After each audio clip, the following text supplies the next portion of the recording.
Ayan po mga kalingap, magandang hapon po sa ating lahat mga kaibigan mga kalingap. Nandito po tayo sa Kasikap Village mga kalingap at pupunta tayo sa bahay ni na Maria. Ayan, daanan po natin yung bahay ni Papa Joms sa punpong ito. Papakita po natin yung bahay ni Papa Joms kung ano na update. Ayan, buo na pala oh. Ayan oh. Mga kalingap po, buo na pala yung bahay ni Papa Joms oh. Talagang ano na, taga tuloy-tuloy na ito mga kalingap. Buong buo na. Ayan o. Bahay ni Papa Joms. Sa mga ano ni Papa Joms yan, nakikita nyo yung bahay ni Papa Joms mga kaibigan mga kalingap po. Talagang dati dito mayroong pang kahoy pero tinanggal ng mga kalingap po. Ayan ang bahay ni Papa Joms. Tinanggal ng mga kalingap. Oh. Ayan o. The best. Sobra talagang bayad ni Papa Joms mga kaibigan. Ayan. At nakikita yan na po mga kahoy mga kalingap. Tinanggal na yung mga kahoy dito. At pinipinis na daw po yung loob. At maganda na pati yung labas. Ayan. Pati yung kabila mga kalingap. Mayroon na malinis na mga kalingap. Ayan.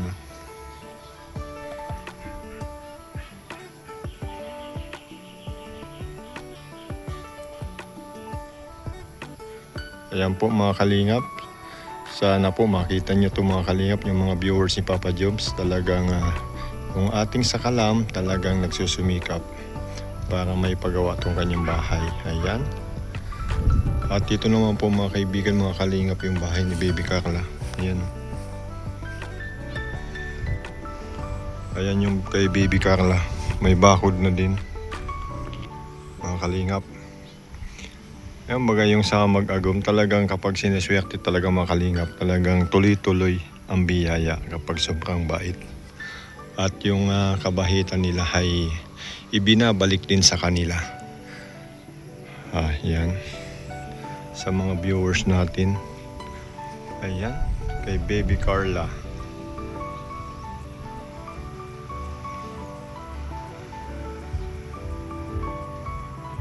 Ayan po mga kalingap. Kung ngayon ay may buhangin na pala kay Baby Carla oh. Nag-deliver na palang buhangin mga kalingap po. At tuloy-tuloy na naman ang pagpapagawa nitong kay Baby Carla, kay Carla Bells. At yung kay Papa Joms may tangki na at tuloy-tuloy na yan. Ayan, nakita po natin mga kalingap yung kanilang dream house ng Mag-Agum. Ayan. Dream house ng Mag-Agum. Kaibigan mga kalingap, ang dream house ng Mag-Agum kay Papa Joms, kay Papa Jomar. Ayan. Talagang ang kabahitan ni Papa Jomar ay binabalik sa kanya ng Panginoon. Dahil mga kaibigan mga kalingap ay nakikita natin yung pagtulong ni Papa Joms sa kapwa ay talagang sulit naman po talaga.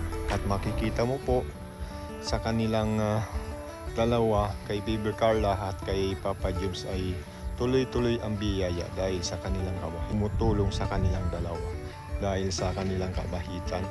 Nakita po natin mga kaibigan yung kanilang pabahay, di ba? At susuportahan po natin yan mga kaibigan, yung mga sakalam natin na sina Papa Joms at Baby Carla. Dahil sila po ay hindi nagbabago at sulit kalingap pa rin sila at hindi po sila nagpapadala sa anumang mga basing sa kanila, di ba? At dito tayo mga kaibigan, pupunta tayo dito sa Joms. Dati nung pagpunta ko dito mga kalingap ay nung pagdaan ko dito mga kalingap ay may mga kahoy pa yan. Ngayon po tinanggal na po. At ito na lang po yung kabilang mayroon. Ayan.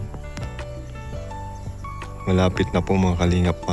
Ito na lang, bukas wala na yan. Tanggal na yan, tapos na yan. At pinipinis na lang po yung loob. Ang ganda na po mga kalingap ng loob niyan. Nakita po natin at napakaganda ng loob.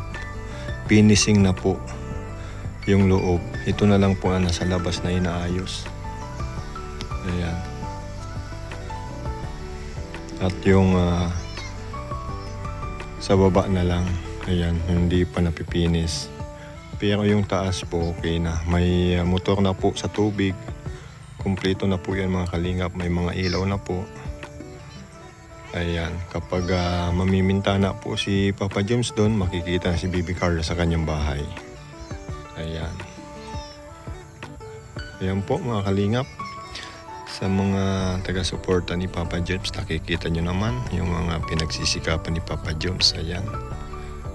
Ayan.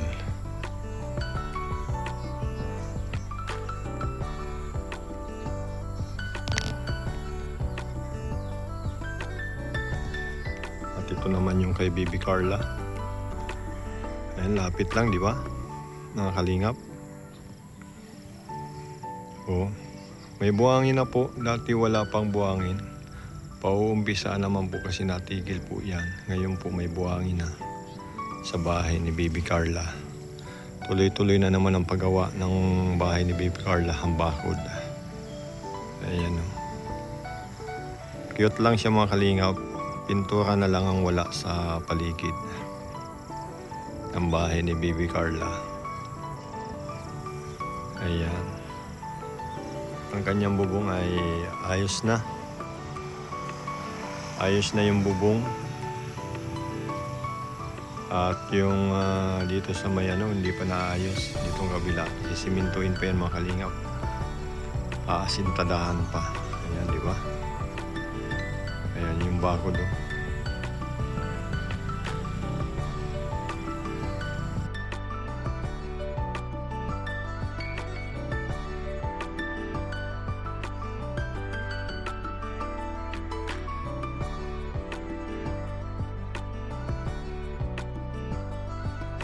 Ayan po mga kaibigan, kalingap. Nandito na po tayo. Ito po yung kay Joey the Great na bahay. Ayan. Ito po ay isa sa mga sikat din na vloggers at matatag na naglaging i-scout si Joey the Great official. Ayan. At yan ang kanyang bahay ni Joey the Great. Napakalawak din ang loob. Ayan. Ito naman po ay yung kay Nelson Vlogs, kapatid ni Joey. Ayan mga kaibigan. Ayan ang bahay ni Nelson Vlogs. At dito sa Kasikap Village ay napakalawak pa. Talagang ang mga tao dito ay nagtutulungan. At ito naman yung kay Gabs Cabecera, sa asawa ni Gabs, si admin. Ayan mga kaibigan, mga kalingap. Yan po ang kanilang bahay. Diba? Ayan. Yan ang kanyang bahay. Oh. Cabecera. Wala po sila dito mga kaibigan, mga kalingap. Oh, umalis yata.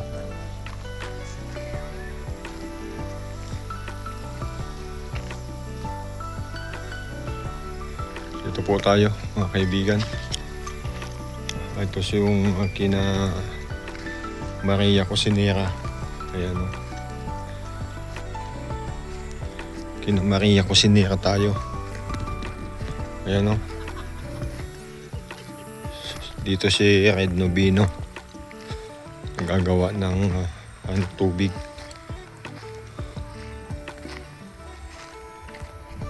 Ayan po kay Mariang bahay.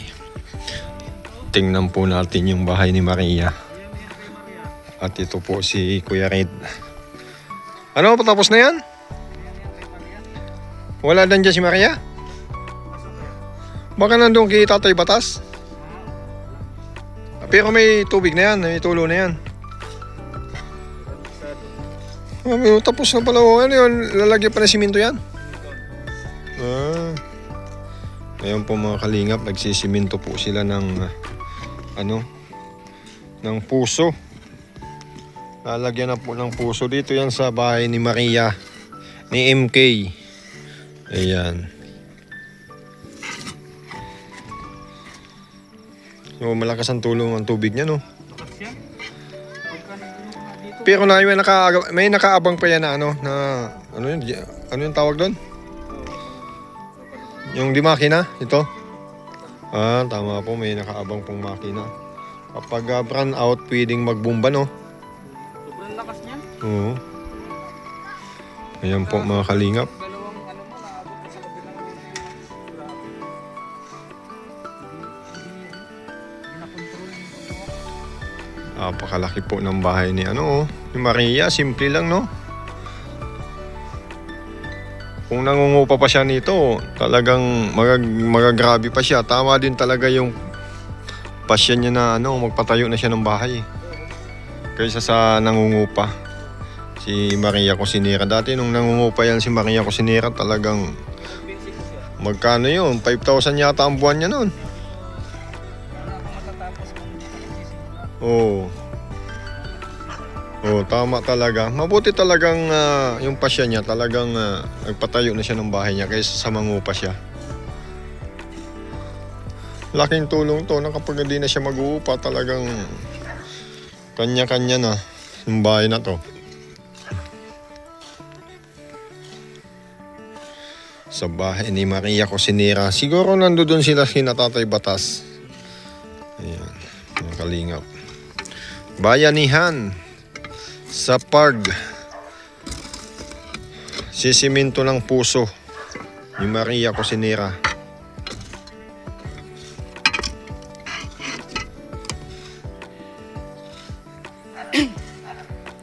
Yan po mga kalingap. Yan po yung mga anak ni Maria. Lalaro. Yan po yung bahay ni Kuya Red. Yung sa may sasakyan po. Yan po yung mga bahay ng... Magandang hapon po sa ating mga kalingap. Nandito po tayo sa Vlogger Village mga kaibigan, mga kalingap. At dito tayo mumuni-muni at mag-aanap tayo ng mga bahay kalingap partners natin dito ngayong hapon.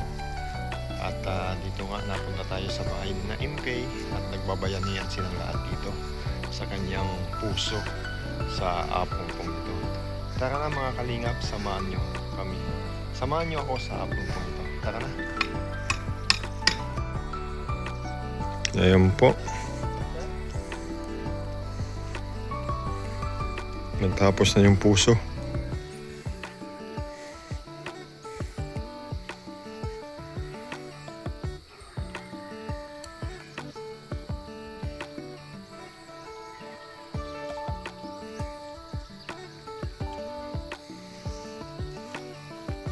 Tingap yung bahay ni Mr. J. Puntaan po natin.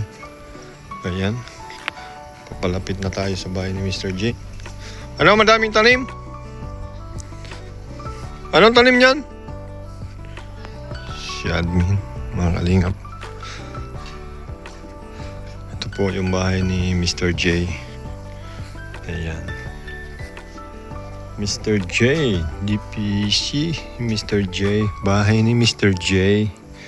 Ayan po mga kalingap. Bahay ni Mr. J. Ayan. Napakaswerte ni Mr. J dahil nagkaroon siya nitong ganitong bahay mga kalingap. Dahil sa tiyaga din po niya sa pagbablog at nagkaroon po siya ng sponsor dito sa pagpapatayo niya ng bahay.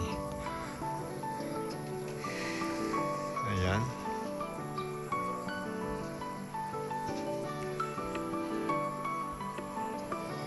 Kita po natin mga kalingap yung ano po ito? Yung vlogger.